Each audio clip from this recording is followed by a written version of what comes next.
datang di podcast Dialog Publik INA Ilmu Administrasi Negara. Saya Frederikus Dirlianus Doi dan teman saya Maria Ratu Raja. Kami berdua selaku host yang akan memimpin podcast Dialog Publik INA. Nah teman-teman, hari ini kami hadir dengan topik yang super panas dan mengganggu penglihatan. Kami akan membedah realitas fasilitas penunjang perkuliahan di Fakultas Hukum Universitas Nusa Cendana. Teman-teman, topik yang kami ambil hari ini ialah keterbatasan fasilitas penunjang perkuliahan seperti AC dan LCD proyektor dan dampaknya bagi motivasi belajar mahasiswa di Fakultas Hukum Universitas Nusa Cendana. Seperti yang kita ketahui teman-teman, Kota Kupang ini memiliki cuaca yang ekstrim dan panas. Ini bukan sekedar tidak nyaman, tetapi ini akan menjadi sebuah isu yang krusial, apalagi kalau LCD proyektor juga bermasalah. Nah teman-teman, mahasiswa administrasi negara yang percaya bahwa setiap tantangan bisa mengantarkan pada solusi yang inspiratif. Nah, kami sudah mengundang 7 narasumber hebat, para mahasiswa dari program studi ilmu administrasi negara semester 3. Ada pepatah lama mengatakan bahwa tak kenal maka tak sayang. Maka dari itu, supaya kita saling mengenal, begitupun para penonton, maka saya persilakan kepada teman-teman untuk memperkenalkan diri masing-masing. Nah teman-teman, kita memulai memperkenalkan diri dari sebelah sini dulu. Halo, nama saya Konstantina Laleat. Halo, perkenalkan nama saya Maria Magdalena Tuan, biasa disapa Maria. Halo, perkenalkan nama saya Maria Letek Langabelen, biasa disapa Mira. Halo, perkenalkan nama saya Maria Isabella Biraya, biasa dipanggil Gladys. Halo, perkenalkan nama saya Maria Raflianin, biasa disapa Rafliana. Halo, perkenalkan nama saya Kigan Kolino Majermi, biasa dipanggil Kigan. Halo, perkenalkan nama saya Sindana, biasa disapa dengan Chen. Dan saya Katrina Siena Apernyawa Tuang Bewang, biasa disapa Siena. Terima kasih kepada 7 narasumber kita yang telah hadir bersama pada hari ini. Oke, karena teman-teman semua sudah selesai memperkenalkan diri, kita langsung masuk saja ke sesi diskusi publik. Nah teman-teman, saya mulai dari pertanyaan mendasar dulu nih. Kenapa teman-teman bisa memilih Fakultas Hukum Universitas Nusa Cendana sebagai tempat teman-teman untuk melakukan mini riset ini? Oke, baik, terima kasih. Jadi kami dari kelompok itu memilih Fakultas Hukum sebagai tempat untuk melakukan mini riset tidak memiliki alasan yang sangat signifikan sih teman-teman. Karena pada saat pembagian kelompok itu kami dibagi ke dalam 5 kelompok. Nah, supaya tidak adanya 2 kelompok dalam satu fakultas yang melakukan penelitian, dari Keting sendiri itu memilih untuk melakukan voting. Nah, dari kelompok kami ini mendapatkan hasil votingnya itu adalah kami melakukan mini riset di Fakultas Hukum Universitas Nusa Cendana, begitu. Oke, baik Saudara Rafli. Nah, kalau boleh saya tahu dari hasil ini mini riset teman-teman ini mendapat ini informan berapa dan respon dari informan itu bagaimana kira-kira? Oke, baik, terima kasih. Untuk informannya sendiri di Fakultas Hukum Universitas Nusa Cendana itu kami mendapatkan 5 informan. Dari yang pertama itu dari semester 1, kemudian semester 3, semester 5, semester 7, dan semester 9. Untuk respon mereka sendiri itu memang ketika kami untuk pendekatan pertama itu mereka sedikit menolak, tapi ketika kami mendekatkan diri lebih baik lagi kepada mereka dan meminta bantuan mereka lebih dalam, akhirnya mereka menerima kami dengan baik dan memberikan informasi juga mereka secara jelas dan tepat sesuai dengan pertanyaan yang kami sampaikan. Begitu teman diri. Oke, baik. Jadi dari hasil wawancara teman-teman menemukan sedikit kesulitan pada awal mewawancarai mereka, tapi pada akhirnya mereka menerima teman-teman untuk mewawancarai mereka, gitu. Yeah. Oke teman-teman, selanjutnya kita langsung saja masuk ke pertanyaan yang lebih mendalam lagi. Dari hasil wawancara teman-teman, nah fenomena atau permasalahan apa yang paling sering mahasiswa di Fakultas Hukum Universitas Nusa Cendana keluhkan yang membuat proses perkuliahan mereka menjadi tidak nyaman? Oke, baik. Untuk fenomena atau permasalahan yang terjadi di Fakultas Hukum itu berdasarkan hasil mini riset kami itu sangat banyak. Mulai dari karakter dosen, kemudian keterbatasan fasilitas, keterbatasan air, sampai dengan pada lingkungannya yang masih sangat senioritas. Wah, permasalahannya cukup kompleks ya. Dari permasalahan yang telah Saudari Rafli sebutkan, kira-kira teman-teman memilih permasalahan apa dan mengapa teman-teman memilih permasalahan tersebut? Untuk permasalahan apa dan mengapa kami memilih permasalahan itu adalah permasalahan yang kami angkat itu terlebih khusus kami mengambil keterbatasan fasilitas. Mengapa demikian? Dikarenakan hasil dari 5 informan yang kami wawancara itu, setiap informan masing-masing mengeluh keterbatasan fasilitas, dan setelah kami melakukan perhitungan yang lebih dalam dan lebih baik, bahwa dari hasil itu memperlihatkan bahwa keterbatasan fasilitas lah hal atau fenomena yang paling berdampak pada penyampaian materi ataupun proses pembelajaran perkuliahan di Fakultas Hukum Universitas Nusa Tenggara. Begitu teman Maria. Baik, dari permasalahan seperti AC dan LCD proyektor yang telah teman Rafli sampaikan, kalau boleh tahu judul penelitian yang teman-teman angkat tuh seperti apa? Oke, baik. Dari permasalahan itu, setelah kami melakukan mini riset dan memperhitung seberapa besar keterbatasan fasilitas dikeluhkan oleh mahasiswa itu, kami mengangkat judul menjadi keterbatasan proses penunjang perkuliahan seperti AC dan LCD proyektor dan dampaknya pada motivasi belajar mahasiswa, studi kasus di Fakultas Hukum Universitas Nusa Tenggara. Oke, baik Saudara Rafli. Tadi teman-teman mengangkat judulnya keterbatasan fasilitas penunjang perkuliahan seperti AC dan LCD proyektor dan dampaknya pada motivasi belajar mahasiswa. Nah, kira-kira kalau saya boleh tahu, motivasi apa yang melatar belakangi teman-teman sehingga teman-teman memilih judul ini?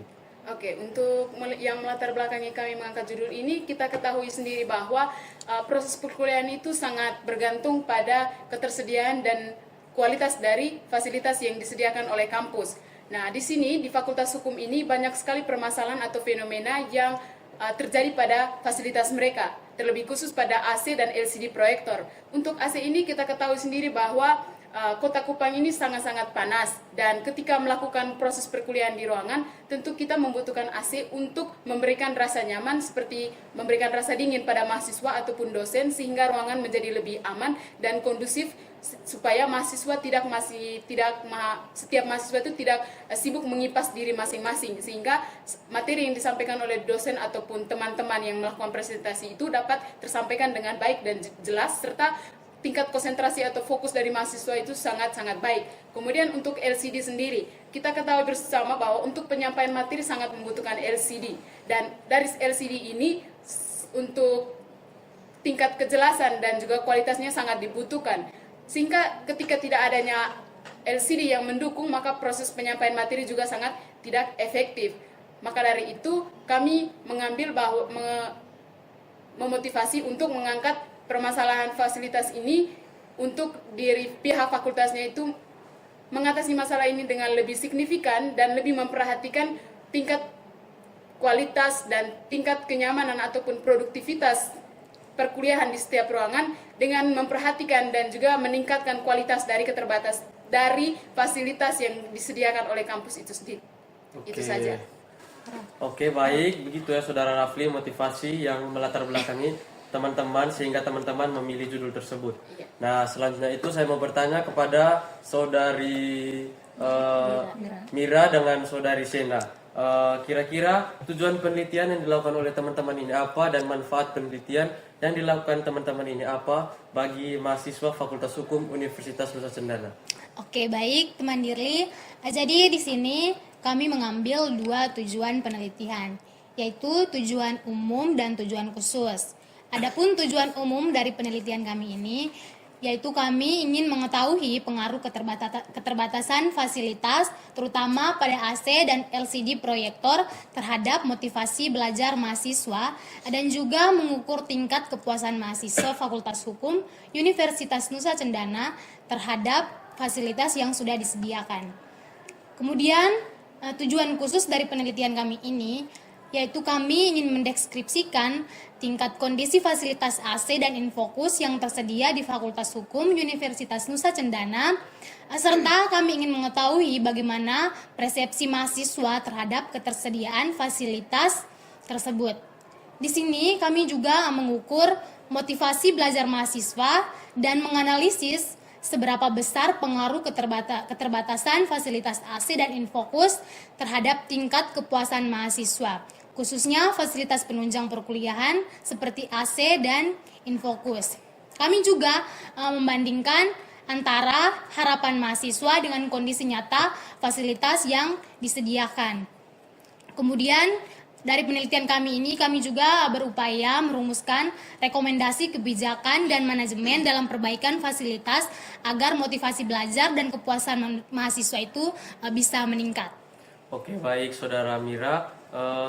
Ini tujuan penelitiannya tadi mengetahui pengaruh keterbatasan fasilitas dan motivasi belajar mahasiswa di Fakultas Hukum Universitas Nusa Cendana. Iya. Nah, yang selanjutnya itu manfaat penelitian terhadap mahasiswa di Fakultas Hukum Universitas Nusa Cendana. Oke, baik. Di sini berikut dari sisi manfaat teoritisnya. Pada penelitian ini lebih memperdalam pemahaman tentang fasilitas spesifik seperti AC dan proyektor terhadap mutu pembelajaran mahasiswa. Ada juga aspek fisik dan visual. Penelitian ini memperkaya teori lingkungan belajar melalui analisis hubungan antara kenyamanan, interaksi, dan hasil akademik. Ada juga manfaat praktik, yaitu penelitian ini berdasarkan empiris bagi fakultas dalam mengambil keputusan terkait perbaikan dan penambahan fasilitas AC seperti proyektor. Fasilitas yang memadai meningkatkan kenyamanan, efektivitas belajar, dan kepuasan civitas akademik. Oke, baik Saudara Sena, terima kasih sudah menjelaskan manfaat dari penelitian teman-teman. Nah, selanjutnya itu teman-teman Nomet. Oke, kalau tidak salah tadi Kak Rafliana ada menjelaskan mahasiswa sibuk mengipas diri. Nah, ini metafora yang kuat. Bagaimana dengan Kak Kigan? Apakah masalahnya sama atau ada tambahan masalah visual lain?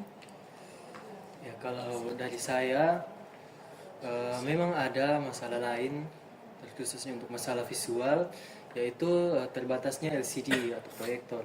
Seperti yang sudah teman-teman yang lain sampaikan tadi, LCD itu lumayan berpengaruh dalam kegiatan akademik. Nah, karena kurangnya LCD ini menyebabkan mahasiswa menjadi berebutan LCD. Oke, baik, keterbatasan LCD ya teman-teman. Keterbatasan LCD ini mencerminkan kondisi yang sangat tidak nyaman ya. Kira-kira di jam berapa AC itu sangat dibutuhkan menjadi penunjang proses perkuliahan dan meningkatkan kenyamanan bagi mahasiswa di Fakultas Hukum Universitas Nusa Cendana. Baik Saudara Dirli, betul sekali. Dari jam 10 sampai 3 sore itu sangat panas. Jam-jam tersebut jika AC rusak itu rasanya sangat tidak nyaman. Ruangan terasa seperti di oven. Hal ini bukan hanya memengaruhi kami sebagai mahasiswa tetapi juga dosen. Selain itu juga mahasiswa hukum sering mengalami masalah LCD proyektor banyak yang rusak sehingga menjadi rebutan antar mahasiswa. Baik Saudari Tina, jadi intinya itu fasilitas kunci seperti AC dan LCD yang seharusnya menjadi pendukung utama agar perkuliahan menjadi efektif justru menjadi sering penghambat dalam proses pelajaran mahasiswa. Baik, selanjutnya kita beralih ke poin kedua teman-teman. Di poin kedua ini saya mau bertanya, bagaimana keterbatasan fasilitas yang mereka alami ini memengaruhi motivasi belajar dan fokus mereka selama di kelas. Kak Cendana, mungkin Anda bisa berbagi pandangan dari sisi motivasi. Oke, baik teman-teman, seperti yang kita ketahui, jika kelasnya panas, otomatis fokus mahasiswa pasti menurun ya. Logika sederhana dari teori motivasi sendiri menjelaskan dorongan yang membuat seseorang bersemangat untuk mencapai tujuan tertentu. Dan faktor-faktor di sekitar seperti fasilitas ini sangat berperan penting dalam proses ini. Ketika fasilitas yang tersedia terbatas, seperti alat kerja yang kurang memadai mungkin atau lingkungan yang tidak nyaman, hal ini dapat menghambat motivasi seseorang karena kebutuhan dasar dan kenyamanan kerja yang tidak terpenuhi. Teman-teman, selain itu, salah satu teori motivasi yang paling relevan adalah teori hierarki kebutuhan yang dikemukakan oleh Abraham Maslow pada tahun 1943.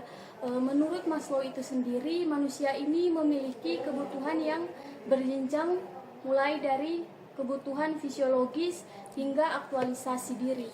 Dan keterbatasan fasilitas ini dapat menghalangi terpenuhinya kebutuhan dasar sehingga motivasi itu menurun. Baik, selain teori motivasi, ada juga teori lingkungan yang menekankan bahwa kondisi fisik sekitar sangat mempengaruhi kenyamanan, kesehatan, dan produktivitas individu. Dalam konteks ruang kelas, teori ini menjelaskan bahwa faktor seperti suhu, pencahayaan, ventilasi, dan kebersihan sangat mempengaruhi terhadap konsentrasi dan hasil belajar mahasiswa. Ketika fasilitas seperti AC mengalami kerusakan dan tidak segera diperbaiki, maka suhu ruang akan menjadi sangat panas dan pengap, sehingga membuat mahasiswa akan merasa tidak nyaman, cepat lelah, dan sulit fokus. Hal ini tentu berdampak negatif pada proses belajar mengajar. Oleh karena itu, meskipun fasilitas terbatas, kampus tetap perlu mengupayakan kenyamanan kelas dengan memanfaatkan ventilasi alami, kipas angin, penataan ruangan yang baik, dan penghijauan di sekitar kelas. Oke, baik. Jadi kualitas AC dan LCD sangat berpengaruh pada motivasi belajar mahasiswa dan tingkat kenyamanan. Dan apakah keterbatasan atau permasalahan ini juga berpengaruh pada tingkatan kepuasan mahasiswa? Dari hal tersebut, apakah harapan dalam hal ini adalah UKT yang sudah dibayarkan sebanding dengan fasilitas yang sudah diterima? Terus terang, berdasarkan hasil penelitian bahwa belum cukup, karena dilihat dari keterbatasan AC yang rusak dan air pada toilet yang terbatas. Mereka merasa adanya adanya kesenjangan dan ketidaksesuaian antara apa yang mereka bayar dan apa yang mereka terima di lapangan. Itu yang menimbulkan kekecewaan di antara mereka. Baik, Saudara Sena, kesenjangan antara harapan dan realitas ya. Bagaimana teman-teman menilai tingkat kepuasan setelah sekian lama? Apakah mereka masih cukup puas atau? Awalnya mereka cukup puas karena selain masalah AC dan LCD, ada fasilitas lain yang bisa dipakai. Tapi kepuasan itu situasional. Jika fasilitas inti seperti AC dan LCD berfungsi baik, mereka akan merasa puas. Tapi jika tidak, mahasiswa akan jika fasilitas tidak memadai dan mahasiswa itu sudah memberikan apa yang sudah menjadi kewajiban mereka, maka di sini akan terjadinya kesenjangan harapan. Nah, kan kita ketahui sendiri, apalagi kita semua ini memiliki harapan yang sangat-sangat sama dan hampir di setiap mahasiswa itu, yang mana bahwa jika kita sudah memberikan apa yang sudah menjadi kewajiban kita, maka kita juga harus menerima sesuai dengan apa yang sudah kita harapkan, begitu. Dan dari hasil mini riset itu menjelaskan, lebih banyak mahasiswa menjelaskan adanya ketidakpuasan di sini karena apa yang mereka harapkan itu tidak sesuai dengan realitas di lapangan. Baik, ini menunjukkan bahwa kepuasan tidak hanya bergantung pada keberadaan fasilitas, tetapi pada kualitas penggunaannya, perawatan, dan respon pengelolaannya. Oke, baik teman-teman, rekomendasi apa yang teman-teman sampaikan terhadap permasalahan tersebut? Oke, baik teman-teman, di sini rekomendasi yang kami beri adalah yang pertama yaitu pemeliharaan rutin dan preventif, dan yang kedua sistem pelaporan dan respon pengelolaan yang cepat dan transparan, dan juga yang ketiga yaitu alokasi anggaran harus tepat pada sasaran. Kira-kira seperti itu teman-teman. Ya, Saudari Maria, dari hasil penelitian yang dilakukan oleh teman-teman kita semua ini, penelitian ini menegaskan bahwa fasilitas fisik bukan hanya sarana, melainkan fondasi bagi motivasi belajar. Ketika fasilitas terbatas, motivasi ekstrinsik mahasiswa pasti menurun, yang akhirnya melemahkan semangat belajar mereka. Yaps, betul sekali Saudari Diri. Oke teman-teman, kita sudah sampai di penghujung diskusi Dialog INA ini. Terima kasih banyak kepada 7 narasumber atas kejujuran dan perspektif yang sangat berharga. Dan terima kasih juga untuk Saudara Dirli yang sudah setia menemani saya memimpin podcast pada hari ini. Semoga podcast ini bisa menjadi masukan nyata agar Fakultas Hukum Undana dapat meningkatkan kualitas fasilitas. Sampai jumpa dan salam dialog publik INA.